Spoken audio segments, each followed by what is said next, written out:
just gonna do a little walk and talk out here on a little morning walk. Disconnected these because it kind of makes the sound a little funky. But anyways, Pete Buttigieg, Mayor Pete, dropped out of the presidential race yesterday, and the timing is obviously, a little bit suspect, considering that he's vastly outperformed Elizabeth Warren in these first 4 states. He had, pretty decent showing in Iowa and New Hampshire as well. Didn't do as good in Nevada or South Carolina, but still finished in front of Elizabeth Warren in all 4 of those contests, and also has substantially more delegates than Elizabeth Warren at this point. So you obviously think, okay, if he's doing so well, why would he drop out at this point? There's obviously some type of backdoor deal going on, most likely between Pete Buttigieg, his campaign, and probably Joe Biden. That would be my guess. If Buttigieg endorses Biden, drops out, endorses Biden sooner than later, encourages his supporters to support Biden.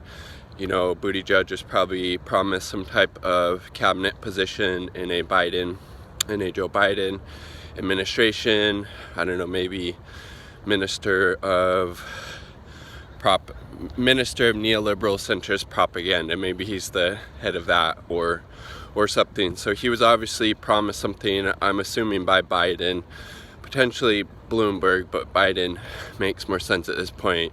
Bloomberg's just been tanking in the polls, especially, as soon as he gets on the debate stage, he just gets torn to shreds, both by his own words and a lot of things he's done, said and supported in the past. So, and it would have made a lot more sense at this point for Elizabeth Warren to drop out, throw her support behind Bernie Sanders, the only progressive in the race, and the only one that has literally any chance of getting elected. About 538, it's about 2 and 5, so 40% chance of Bernie winning the nomination. Elizabeth Warren's at less than 1%, and the campaign is flat out admitted at this point they're just wanting to hamper Bernie Sanders' chances, which is just totally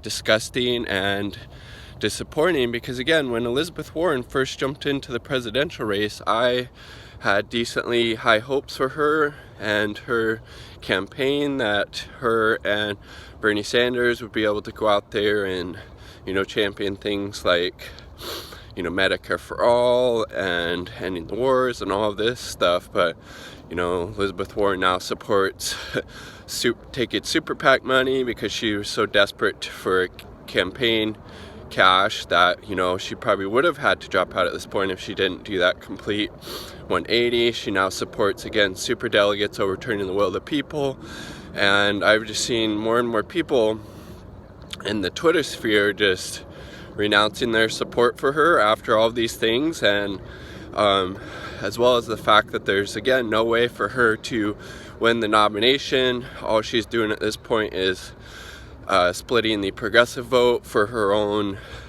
narcissistic reasons, or she's got some type of personal vendetta against the front runner, Bernie Sanders. But it's just really sad and disappointing because, again, the only purpose Elizabeth Warren staying in the race now is to, make sure we get to a brokered convention and making it more likely that the super delegates overturn the will of the people and prop up Joe Biden.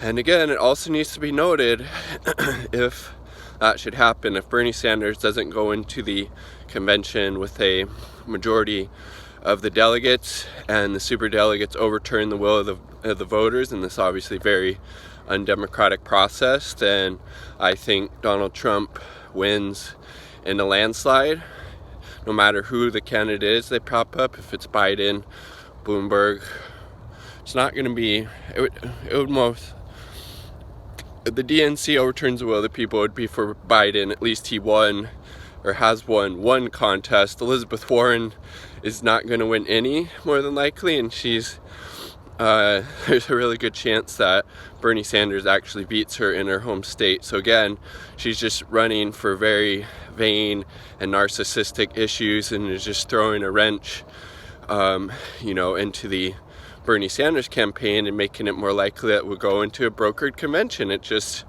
really sick and disgusting, and she should have dropped out at this point. And I really hope we get a solid progressive to challenge her in the primaries when her Senate seat's up for re-election, because we've just seen that she has no progressive values or backbones to speak of. She's okay again with super PAC money. She's okay with super delegates overturning the will of the people, and doesn't support Medicare for All, supported Trump's disastrous NAFTA 2.0. She supported one of his trade deals. She supported the sanctions on Iran. She's not very good, again, on domestic.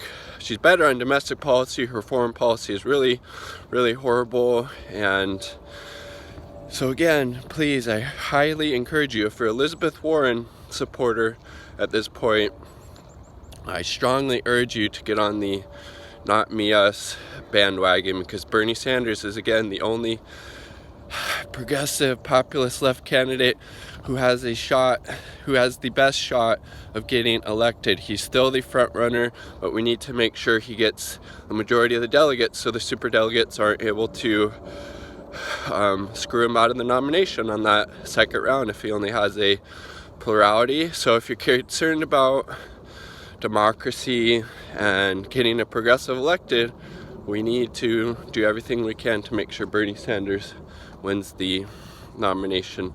Those are my thoughts on Buttigieg dropping out at this point in time, and Elizabeth Warren staying in the race. Well, again, only benefits Joe Biden, because there's literally no way she wins the nomination. All she's doing is splitting the progressive vote. Those are my thoughts. Share yours in the comment section down below. Peace.